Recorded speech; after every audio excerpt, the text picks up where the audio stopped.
নমস্কার, আমি Abhijit Das. মাইনেট YouTube channel এবং mynetedu.com ওয়েবসাইটে সকলকে স্বাগত। আজ আমরা মাইক্রোসফট ওয়ার্ডের লেসন নম্বর 22 শুরু করছি। আজ আমরা পড়ব শেপস সম্পর্কে। তো এখানে শেপস সম্পর্কে কীভাবে শেপস কী তার নোটসটা এখানে দিয়ে দেওয়া আছে খুবই সংক্ষিপ্ত আকারে। তোমাদের পরীক্ষায় এইটুকু মুখস্থ করলে চলবে, কিন্তু প্র্যাকটিক্যালটা তোমাদের একটু আলাদাভাবে করতে হবে। তো চলো আমরা এখানে বেশি নোটস করে টাইম নষ্ট করছি, আমরা প্র্যাকটিক্যালে যাই। তো এখানে আমরা সবার প্রথমে কী করতে হবে, আমরা মাইক্রোসফট ওয়ার্ড ওপেন করলাম। মাইক্রোসফট ওয়ার্ড ওপেন করার পর এখানে নোটস এসছে, এখানে শেপস আছে। তা শেপস আমাদের ইনসার্ট, খেয়াল করবে মানে প্রতিস্থাপন জাতীয় সমস্ত কাজ দেখা ইনসার্ট রিবনের মধ্যে আসছে। মানে ডকুমেন্টে আমি কোনো শেপস নিব, তো এই ইনসার্ট রিবনে ক্লিক করে ইলাস্ট্রেশন, এটাকে বলা হচ্ছে কমান্ড গ্রুপ। তার কী হলো, তার শেপস বাটনে ক্লিক করেন, ডাউন অ্যারো বাটনে ক্লিক করে দেখেন প্রচুর শেপস পাওয়া যাচ্ছে।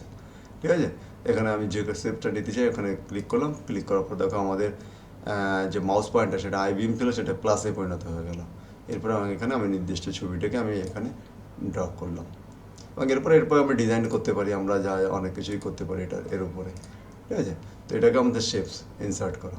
তাকে অর্থাৎ যে ডকুমেন্টে যেখানে আমি শেপস ইনসার্ট করতে চাই সেখানে আমাদের কার্সার আনতে হবে, আমাদের মাউস পয়েন্টার আনতে হবে। সেখানে মাউস পয়েন্টার এনে আমার কী করতে হবে, এখানে ইনসার্ট রিবনের এই শেপস ডাউন অ্যারো বাটনে ক্লিক করে এখানে আমাদের পছন্দের যে শেপস আছে সেই শেপসটাকে ক্লিক করতে হবে এবং আমাদের ডকুমেন্টের মধ্যে ড্র করে দিতে হবে। তাহলে এটা শেপস তৈরি হয়ে যাবে। এবং পরবর্তী বাকি ডিজাইন তো আমরা করতেই পারি, এখানে বিভিন্ন রকমের ডিজাইন করতে পারি আমরা, সেগুলো আমরা সেখান থেকে পরে দেখে নেব। আর দেখো টি উইন্ডিংস অপশান এখানে আছে। আমাদের ডকুমেন্টসে যে ছবি ইনসার্ট করার সময় যে অপশানগুলো ছিল এখানে সেগুলো অপশানগুলো আছে, সেই অপশানগুলো আমাদের এখানেও ব্যবহার করা যায়।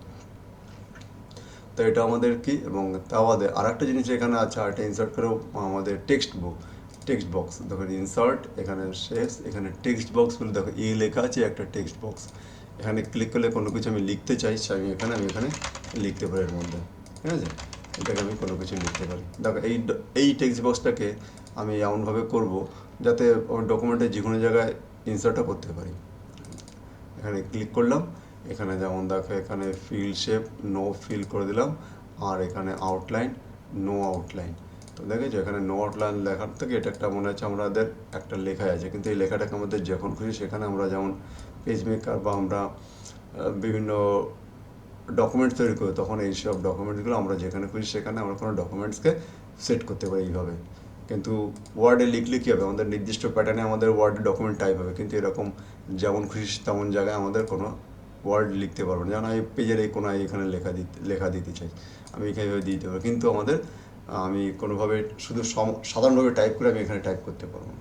তো এইভাবে কোনো একটা অবজেক্ট তৈরি করে আমি আমার ডকুমেন্টসের বিভিন্ন জায়গায় আমরা এটাকে ইনসার্ট করতে পারি। তার জন্য একটা টেক্সট বক্স ইনসার্ট, এই শেপের মধ্যে প্রথমেই আছে দেখো এখানে টেক্সট বক্স। এখানে বেসিক শেপসের মধ্যে আছে text box, arrow, block arrow, flow chart কি, এগুলো যারা প্রোগ্রামিং যখন করবে তখন ফ্লো চার্ট ব্যবহৃত হয়, এবং এই প্রত্যেকটা ছবির একটা আলাদা আলাদা মিনিং আছে। তাই কোলাজ, এখানে বিভিন্ন জিনিস আছে এখানে।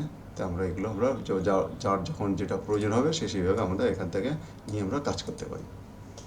তো থ্যাংক ইউ আজকের এই আমাদের ভিডিওটি দেখার জন্য, এবং তোমাদের সকলকে অনেক অনেক ধন্যবাদ, এবং এত দূর অবধি আমার সঙ্গে থাকার জন্য থ্যাংক ইউ।